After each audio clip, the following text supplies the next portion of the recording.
Oi, eu sou a Luciana Renoir e esse é o Madrona Talks. Madrona Talks. Hoje a gente vai conversar um pouquinho sobre negociações em M&A e para essa conversa a gente convidou o nosso sócio de M&A, o Danilo Meninel. Danilo, obrigada por aceitar nosso convite. Olá, obrigado. Danilo, fala um pouquinho para mim qual é o papel da negociação dentro do processo de M&A como um todo.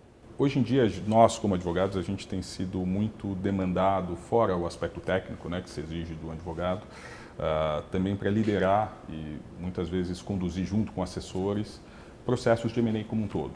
Então a gente se vê é muito comum a gente se vê numa situação em que nós estamos liderando o processo, negociando temas não só jurídicos, mas também muitas vezes comerciais, e isso tem sido mais exigido e mais recentemente avaliado, estudado, né? Porque é uma coisa que a gente não viu alguns anos atrás, mas hoje em dia a gente tem visto com muito mais recorrência negociadores profissionais, né? Então é uma questão interessantíssima quando você pega e vai ler aquele livro da Cristiane Correia falando do Abílio, que a primeira cena daquele livro é ela falando do Bill Urey, do David Lax, se preparando para irem encontrar o negociador do lado do pessoal do cassino para tentar uma composição de um litígio ou de um contencioso que a gente sabe de uma negociação que foi muito complexa. Que se alongou Quem que negocia anos. mais no M&A? É o advogado? É o executivo? É o assessor financeiro? Pois é, essa é uma das boas perguntas para a gente começar a mapear como funciona esse processo de negociação, né? Porque a gente consegue identificar que em muitos cenários as partes que estão envolvidas não necessariamente são o dono do negócio, né? Mas sim, ele é representado por um executivo, sim, ele é representado por um advogado, sim, ele é representado por um assessor financeiro, e você tem essas partes também como contrapartes na negociação, e que não necessariamente, aqui começa a questão importante para a gente considerar no processo de negociação, não necessariamente essas partes têm os mesmos interesses, né?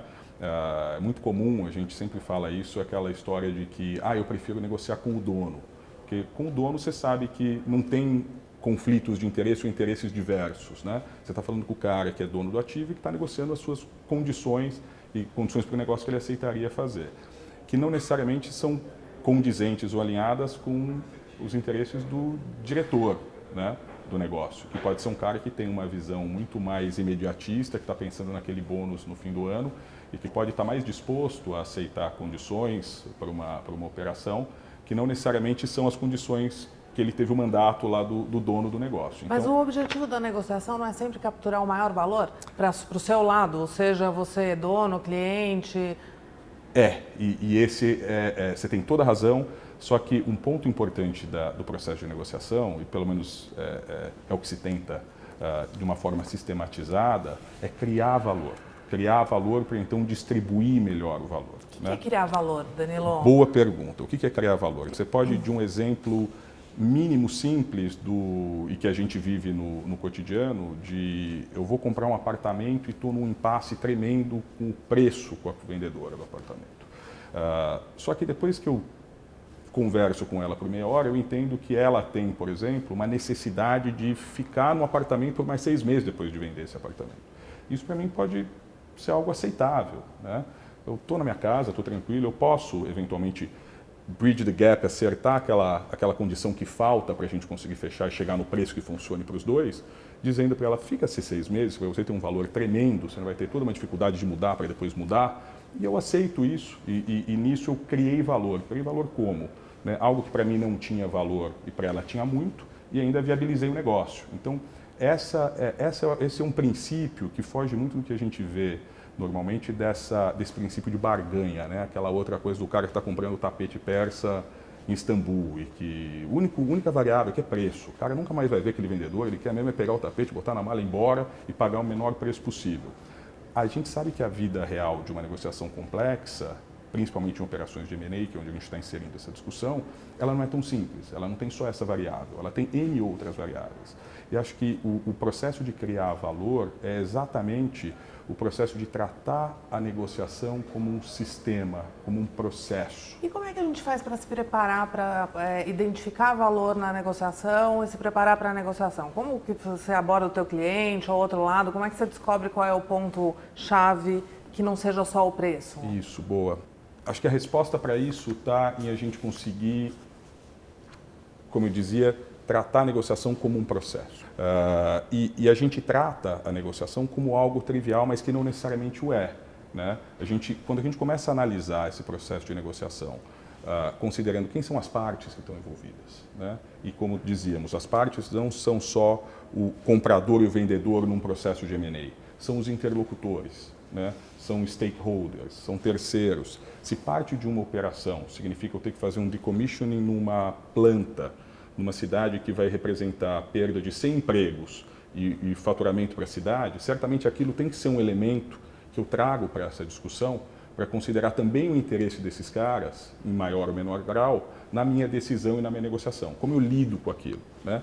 Um outro ponto que passa a ser importante é a gente conseguir entender quais são os reais interesses das partes, porque uma falha que é muito comum em negociações e que leva a impasses, muitas vezes leva à morte do negócio, é as pessoas negociarem com base em posições. O que significa isso?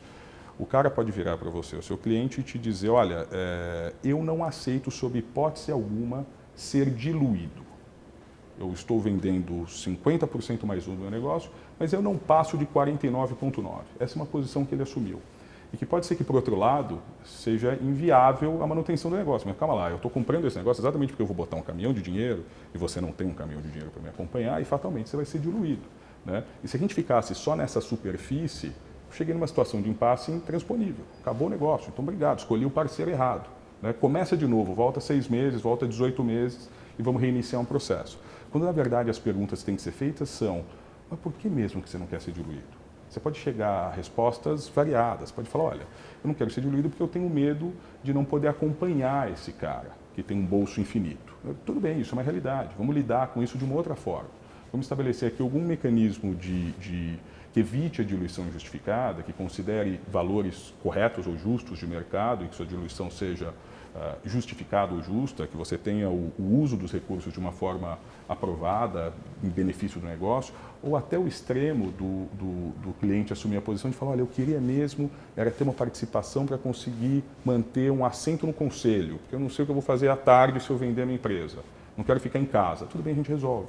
Então, essa eu acho que é uma questão importantíssima que a gente precisa sempre se atentar para fugir das posições, fugir dessas alternativas, entender realmente quais são as razões que levaram a essas possíveis soluções. Então, isso funciona bem quando você está lidando com uma contraparte razoável, objetiva, que seja construtiva na negociação. E como é que você lida quando você tem uma contraparte belicosa? E não necessariamente a parte. Às vezes você tem o advogado do outro lado que está mais preocupado em ganhar o ponto do que necessariamente achar uma solução. Como você lida com isso? Pois é, essa análise faz parte dessa identificação de quem são as partes. É uma boa pergunta, porque não necessariamente você tem todo mundo no mesmo mood, né? Na mesma intenção, no mesmo foco de criar valor e extrair valor. A forma de lidar com isso é muitas vezes entender, ou especificamente nesse caso, tentar entender a razão pela qual você está tendo esse problema, ou essa barreira, essa parede.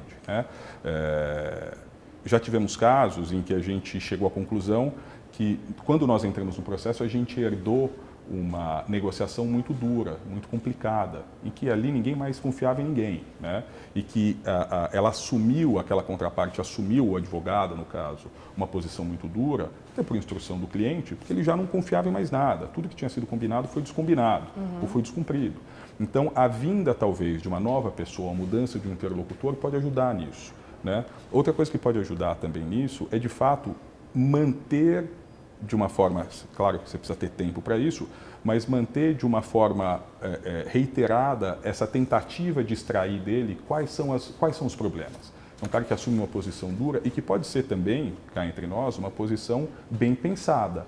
Se eu cheguei à conclusão de que esse é o meu preço, de que aquele comprador não tem outra opção, e depois de avaliar todas as alternativas a essa operação, eu concluo que eu sou a única pessoa que ele tem de opção para entrar, por exemplo, no mercado brasileiro num setor específico, eu fico um pouco mais duro, sim, por exemplo, no elemento preço, e estou menos disposto a aceitar uma redução. Né?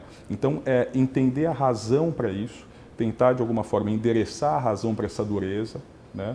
Ou, no limite, se não tiver uma resposta clara, manter a tentativa de buscar o interesse, buscar a solução, buscar uma composição.